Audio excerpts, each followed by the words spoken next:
Hello दोस्तों, नमस्कार। मैं सारिका मिश्रा एग्जाम कॉन्कर्स के इस यूट्यूब चैनल में आप लोगों का स्वागत करती हूं। दोस्तों, जैसा कि आप लोग जानते हैं कि यह समय हमारी डेली करंट अफेयर्स की वीडियो का है।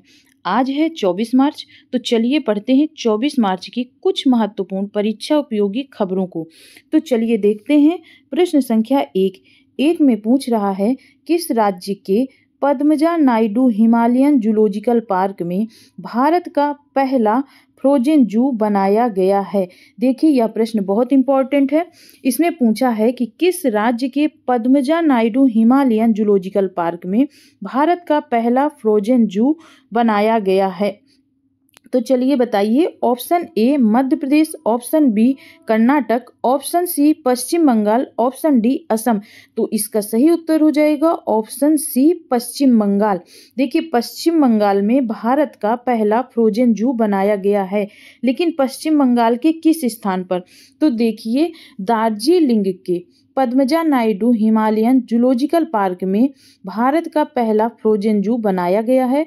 और इस फ्रोजन जू का काम क्या होगा? देखिए, फ्रोजन जू में क्रायोजेनिक तकनीक का प्रयोग करके लुप्त प्राय हिमालयन वन्य जीवों के डीएनए को संरक्षित किया जाएगा। देखिए, जो ये फ्रोजन जू है, इसमें क्रायोजेनिक तकनीक का उपयोग किया जाएगा और इसमें लुप्त प्राय हिमालयन वन्य जीवों के डीएनए को संरक्षित किया जाएगा। इस परियोजना के तहत जब जनसंख्या कम हो जाएगी तो उस समय इन प्रजातियों के जेनेटिक मटेरियल को सुरक्षित रखा जा सकेगा। देखिए, इस परियोजना के तहत जनसंख्या कम होने पर भी इन प्रजातियों के जेनेटिक मटेरियल को सुरक्षित रखा जा सकेगा। तो चलिए देखते हैं। प्रश्न संख्या 2 में पूछा है, 57वीं senior national kho kho championship 31 मार्च से 5 अप्रैल तक ओडिशा के किस शहर में आयोजित की जाएगी? फिर से देखिए इस प्रश्न को। 57वीं senior national kho kho championship 31 मार्च से 5 अप्रैल तक ओडिशा के किस शहर में आयोजित की जाएगी? तो चलिए बताइए, किस शहर में आयोजित की जाएगी? Option A Bhubaneswar, option B Cuttack, option C Koraput, option D Puri. तो इसका सही उत्तर हो जाएगा ऑप्शन डी पुरी। क्या होगा इसका सही उत्तर? ऑप्शन डी पुरी होगा। और देखिए, इसमें कुल 74 टीमें भाग लेंगी। ठीक ना। चलिए प्रश्न संख्या 3 देखते हैं। 3 में पूछा है, भारत की 1975 हॉकी विश्व कप जीत की स्वर्ण जयंती के उपलक्ष्य में मार्च ऑफ ग्लोरी पुस्तक का आधिकारिक विमोचन 18 मार्च 2025 को किया गया है। इस पुस्तक को किसके द्वारा लिखा गया है? देखिए, इस प्रश्न को पूछा क्या है?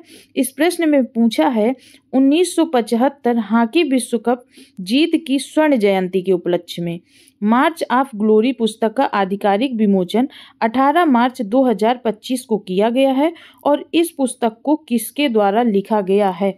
तो चलिए बताइए, किसके द्वारा लिखा गया है? Option A K Arumugam, option B Errol D Cruz, option C केवल ए, ऑप्शन डी ए व बी दोनों। तो देखिए, इसका सही उत्तर क्या हो जाएगा? ऑप्शन डी हो जाएगा, ए व बी दोनों। ए में क्या दिया है? के अरुमुगम, और बी में दिया है एरोल डी क्रूज।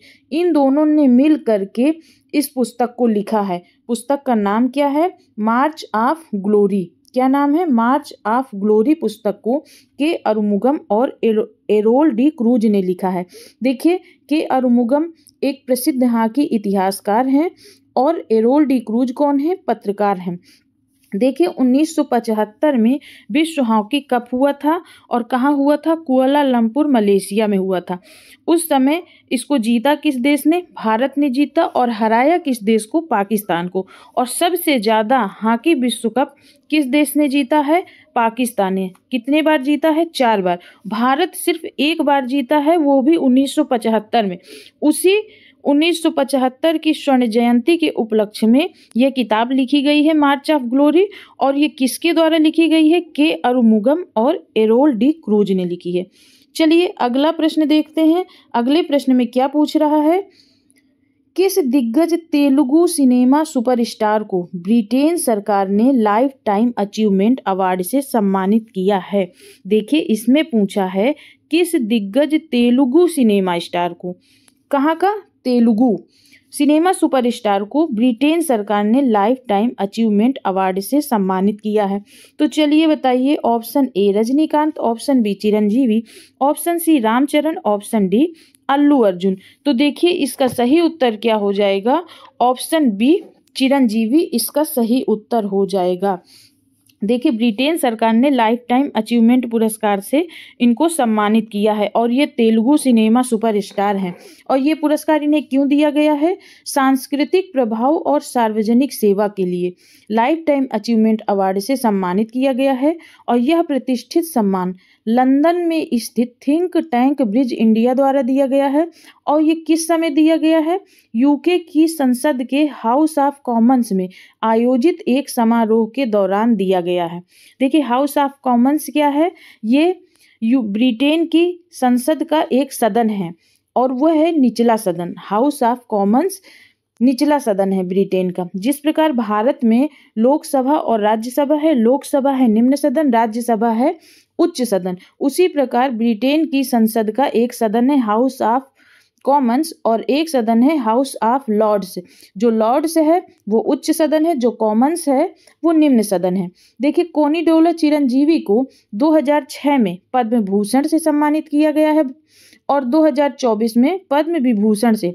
भारत सरकार ने चिरंजीवी को 2006 में पद्म भूषण से सम्मानित किया है और 2024 में पद्म विभूषण से सम्मानित किया है। ठीक, चलिए देखते हैं अगला प्रश्न, प्रश्न संख्या 5 में क्या पूछा है? किस प्रसिद्ध साहित्यकार को वर्ष 2024 के लिए 59वां ज्ञानपीठ पुरस्कार दिए जाने की घोषणा की गई है? वेरी इंपॉर्टेंट लगाइए इस प्रश्न को। किस प्रसिद्ध साहित्यकार को वर्ष 2024 के लिए 59वां ज्ञानपीठ पुरस्कार दिए जाने की घोषणा की गई है? तो बताइए। Option A Vinod Kumar Shukla, option B Gulzar, option C Jagat Guru Rambhadracharya, option D Damodar Mauzo. तो इसका सही उत्तर क्या हो जाएगा? ऑप्शन ए विनोद कुमार इसका सही उत्तर होगा। 58वां ज्ञानपीठ पुरस्कार गुलजार और जगत गुरु रामभद्राचार्य दोनों को मिलाकर मिला था। ठीक है, और 59वां ज्ञानपीठ पुरस्कार किसे दिए जाने की घोषणा की गई है? विनोद कुमार शुक्ला को। तो चलिए जान लेते हैं विनोद कुमार शुक्ला जी के बारे में। ये हिंदी साहित्य के मशहूर कवि और लेखक हैं और इस साल का सबसे बड़ा साहित्यिक सम्मान ज्ञानपीठ पुरस्कार से नवाजा जाएगा इनको। और छत्तीसगढ़ के इस साहित्यकार को पहली बार यह सम्मान मिलने जा रहा है। ये कहाँ के हैं? छत्तीसगढ़ के। और छत्तीसगढ़ के इस साहित्यकार को पहली बार यह सम्मान मिलने जा रहा है। और विनोद कुमार शुक्ला की किस उपन्यास के लिए यह पुरस्कार उनको मिलेगा? तो उनकी उपन्यास है नौकर की कमीज के लिए उन्हें यह लोकप्रिय पुरस्कार मिलेगा।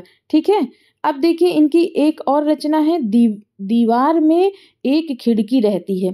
दीवार में एक खिड़की रहती है, इस रचना के लिए इन्हें 1999 में साहित्य अकादमी पुरस्कार मिल चुका है। ठीक, और इस समय नौकर की कमीज के लिए यह इनका उपन्यास है, इसके लिए ज्ञानपीठ पुरस्कार से इनको नवाजा जाएगा। देखिए ज्ञानपीठ पुरस्कार की स्थापना वर्ष 1961 में की गई है और पहला ज्ञानपीठ पुरस्कार मलयालम लेखक जी शंकर कुरूप को दिया गया है। चलिए प्रश्न संख्या 6 देखते हैं। 6 में पूछ रहा है हरीश टंडन को किस राज्य के उच्च न्यायालय का मुख्य न्यायाधीश नियुक्त किया गया है? देखिए हरीश टंडन को किस राज्य के उच्च न्यायालय का मुख्य न्यायाधीश नियुक्त किया गया है? तो चलिए बताइए किस राज्य का? Option A Gujarat, option B Odisha, option C Uttar Pradesh, option D Maharashtra. तो इसका सही उत्तर हो जाएगा ऑप्शन बी ओडिशा। देखिए ये ओडिशा के मुख्य न्यायाधीश नियुक्त किए जाएंगे और यह नियुक्ति की मंजूरी किसने दी है? राष्ट्रपति द्रौपदी मुर्मू ने। और ये वर्तमान में कहाँ के न्यायाधीश हैं? तो ये कोलकाता उच्च न्यायालय में न्यायाधीश हैं। ठीक, चलिए अगला प्रश्न देखते हैं। प्रश्न संख्या 7, किस देश की पूर्व राष्ट्रपति क्रिस्टीना फर्नांडीज पर भ्रष्टाचार का आरोप लगाते हुए अमेरिका ने अपने यहाँ प्रवेश पर प्रतिबंध लगा दिया है? देखिए अमेरिका ने इन पे भ्रष्टाचार का आरोप लगाया है और ये किस देश की पूर्व राष्ट्रपति क्रिस्टीना फर्नांडीज हैं? तो चलिए बताइए ये किस देश की पूर्व राष्ट्रपति हैं?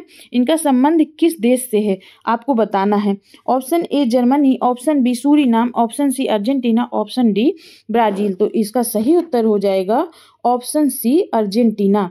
देखिए ये अर्जेंटीना की पूर्व राष्ट्रपति हैं क्रिस्टीना फर्नांडिस और इन पे भ्रष्टाचार का आरोप लगा है और लगाया किसने है? अमेरिका ने। और अमेरिका ने अपने यहाँ प्रवेश पर प्रतिबंध भी लगा दिया है। ठीक है, प्रश्न संख्या 8 देखते हैं। ऑनलाइन ट्रेवल प्लेटफॉर्म गोआईबीबो ने किस भारतीय क्रिकेटर को अपना नया ब्रांड एम्बेसडर बनाया है? तो देखिए गोआईबीबो क्या है? यह एक ऑनलाइन ट्रेवल प्लेटफॉर्म है और गोआईबीबो ने किस भारतीय क्रिकेटर को अपना नया ब्रांड एम्बेसडर बनाया है? चलिए बताइए। Option A Shubman Gill, option B Rishabh Pant, option C Rohit Sharma, option D Virat Kohli. तो इसका सही उत्तर हो जाएगा ऑप्शन बी ऋषभ पंत। देखिए ऋषभ पंत को ऑनलाइन ट्रेवल प्लेटफॉर्म गोआईबीबो ने अपना नया ब्रांड एम्बेसडर बनाया है। ठीक है, और एक नए प्रचार अभियान की शुरुआत की है जिसमें महान क्रिकेटर सुनील गावस्कर को भी शामिल किया है। चलिए प्रश्न संख्या 9 देखते हैं। 9 में पूछा है 21 से 23 मार्च 2025 तक कहां पर भारत नेपाल साहित्य महोत्सव का आयोजन किया गया? वेरी इंपॉर्टेंट लगाइए इस प्रश्न को। 21 से 23 मार्च 2025 तक कहां पर भारत नेपाल साहित्य महोत्सव का आयोजन किया गया? Option A New Delhi, option B Lucknow, option C Gorakhpur, option D Mathura. तो इसका सही उत्तर हो जाएगा ऑप्शन डी मथुरा होगा। देखिए भारत नेपाल साहित्य महोत्सव का उद्देश्य क्या है?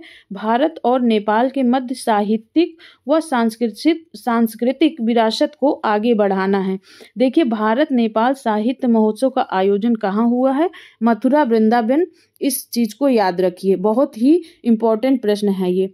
प्रश्न संख्या 10 देखते हैं।